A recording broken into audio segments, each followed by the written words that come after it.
My name is Chris Nelson, and I'm an adult college student, and I've been asked to talk about a reflective essay that I wrote for a class.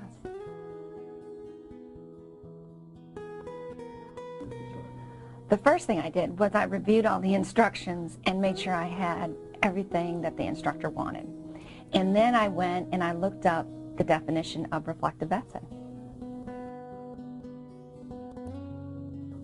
The definition was simple.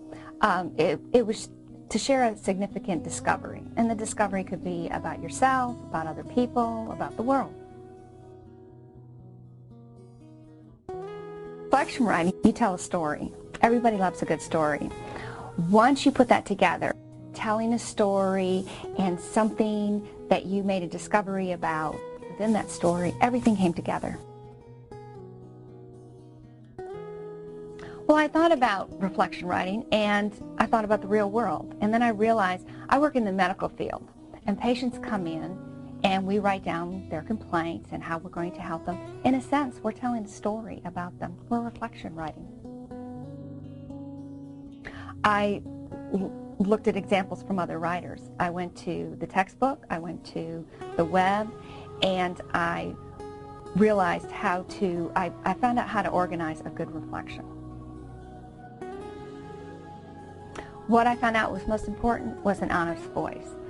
I pretended that I was talking to a good friend, and I was telling her the story, and I wanted to tell it well enough so that she could relive it with me. Organization. There's usually 5 parts to this essay, and the first part is introduction. So there you need to set the scene and make it interesting for your reader. Next is conflict. There has to be some kind of complication. There has to be some drama. There has to be a problem to be solved. There has to be a decision to be made. Then comes the effects of the problem or conflict. What happened? This is when the reader is most intense with the story.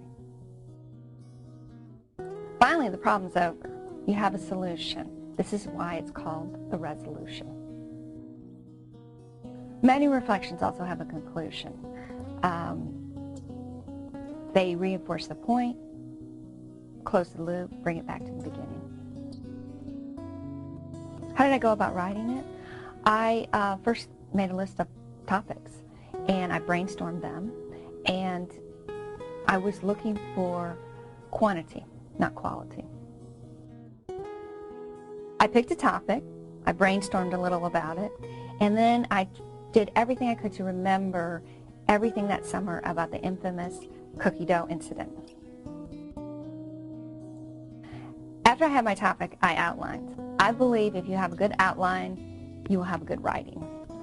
I think with a good outline, the writing just falls in place. On one side of the paper, I listed 5 parts. The intro, complication, effects, resolution, and conclusion. And then I thought about it, and I listed as much as I could for each part. I ended up with more detail than what I needed on each of those points. So I skimmed it down, and I made a final outline. On the first draft, I just wrote as fast as I could, following the outline. I just want to get my thoughts down on paper. And even if I went in a different direction, it's okay, because it was just a draft. After the first draft, I go back and I remove everything that takes away from my point. And then I take it to somebody else and I have them read it, because that's what really helps me. On the final draft, I read it and proofread it. I like the spelling and grammar check on the computer. And then I take it to somebody else and have them do the same. For this writing, I felt I needed my best for my grandmother and my cousins.